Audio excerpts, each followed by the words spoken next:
There are two statements that every artist hears all the time. The first one is if you want to get good at drawing, then you need to draw a lot. And if you want to enjoy your drawing, then you should never compare yourself to another artist. But where did these statements come from? How are you supposed to want to draw if your drawings don't look good? And how are you supposed to not compare yourself to other artists when every social media app is designed to push other people's art towards you? Is the answer to ignore everyone else's art or force our brains to not utter a word about comparison or the fact that we don't like how our art looks right now? I mean, it's kind of the solution that is presented to us. But this path leads us to grinding our own emotions against themselves. And it's no wonder that it leads us to being burnt out and not wanting to draw anymore. Whereas drawing was actually supposed to be something that recharges us, but now it's become one of those extra stressful things in our life. The problem is that you become the prisoner of your own mind, and then you also become the jailer who's beating you with your own stick because you're clashing with your mind when you try to just shut all the voices out. They say that comparison is the thief of joy, but this is something that we've been doing since we were children. He has the blue dinosaur, I have the red dinosaur. Her castle is bigger than my castle. By themselves, those are just observations. And as artists, we are taught how to observe. It's one of the most important skills an artist can develop. You have the human body. And if you want to be able to draw the human body, you need to observe it and deconstruct it into basic shapes and then build yourself up from there. But then we're told that that very skill that we're supposed to master is also the thing that's taking away from our joy. It doesn't make sense, and that's because it's not actually true. Let me show you what I mean. When we say that Cindy's sandcastle is bigger than mine, that itself is an observation and a fact. We get into trouble when we silently, without even realizing it, add in a second statement onto our observation where we say, as a result of that, I suck. We end up making judgments of other people based on our observations. It's not the comparison that steals our joy, it's the judgments. The act of comparison is what actually allows us to get better at art and grow. If there's no better to look forward to, we can't improve. And we fall into the same problem of not looking at the real issue when we're just told that we have to draw a lot more to get better at art. Because unconsciously, we think that studying equals learning.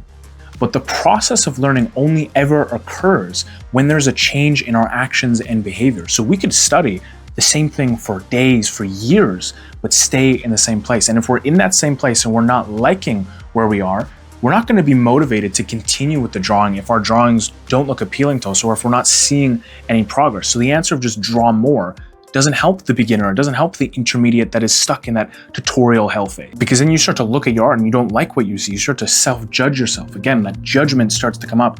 All of these traps are because we're judging ourselves or we're judging other people based on ourselves. And getting rid of this emotion is much different than just forcing our brain not to have it anymore. Because when you resist something, it persists. There's a more natural path about letting go of this emotion. This book was written by a man who was a lead researcher in the development of our consciousness. And in this book, he talks about how to let go of something like judgment. His name was David R. Hawkins, and the process for actually letting go was only like 2 pages long. And I had to reread the book twice because I had thought that I missed it once I got to the end of it. But that's because the process is actually so easy, so fundamental. But because of its nature of being such a foundational aspect of our lives, it's also extremely powerful. So here's the 5-step process for learning to let go of that judgment, because as a result of letting go of judgment, it actually bleeds out into the rest of your life and allows you to enjoy art again. The first is to observe the feeling. Don't push it away, don't resist it, because remember, whatever you resist persists. Just look at it with an unfiltered mind. And you can do this with any emotion. You can do it with like the emotion of boredom or anger. But for this example, we're going to be talking specifically about judgment. Step 2 is to just sit with the feeling. Allow it to be exactly as it is without distracting yourself or trying to change the emotion. This allows you to fully feel what the judgment feels like. You get the raw version of that emotion. Step 3 is you want to drop the resistance that you have to it. Notice how when you judge something, you actually lose the want to draw. When you're judging yourself with the fact that you don't like how your drawings look, you no longer want to draw. Drop that feeling, that resistance that you have towards the emotion of judgment. Don't try to fix it or change it, just allow it to pass through you, because when you're not resisting it, it kind of becomes fluid and liquid and goes away. Step 4 is not to try to make it go away. Paradoxically, when you don't try to make the emotion, in this case judgment, go away, that's when it goes away. So when people tell you to just stop judging or stop comparing yourself to other people, you're actually making it worse because you're resisting it. You're trying to push the emotion away, which is actually attracting it back to you, making it even more powerful. When we stop resisting it, when we stop fighting that emotion, it actually disappears. And this is different than just ignoring it. It's about sitting with the emotion, realizing it's there, but not judging its existence, and then it will disappear with time and repetition of doing this practice. Step 5 is to notice what remains after you have let go of the emotion. After you've sat with the judgment for a moment, you'll notice that you're left with a sense of clarity and peace because now your mind is quiet, and it's because it's let go of the judgment. The only thing that's left there is you. It's no longer judging your art or judging yourself compared to other people. And now you have a raw emotion left of actually craving or wanting to draw again.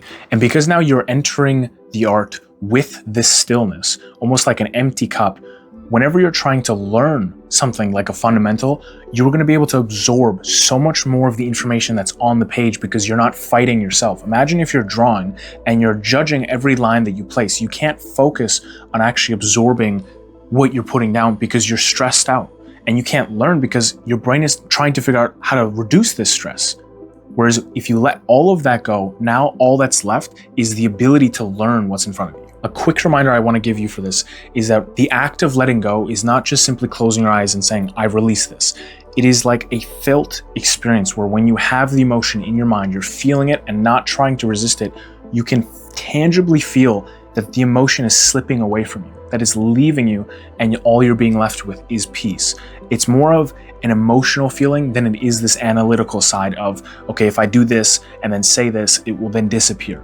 You have to feel this much more with your emotions. And as you're working with your emotions, feeling it, naturally, the feeling of wanting to draw will come back to you. I hope this will help you, and I'll see you in the next one.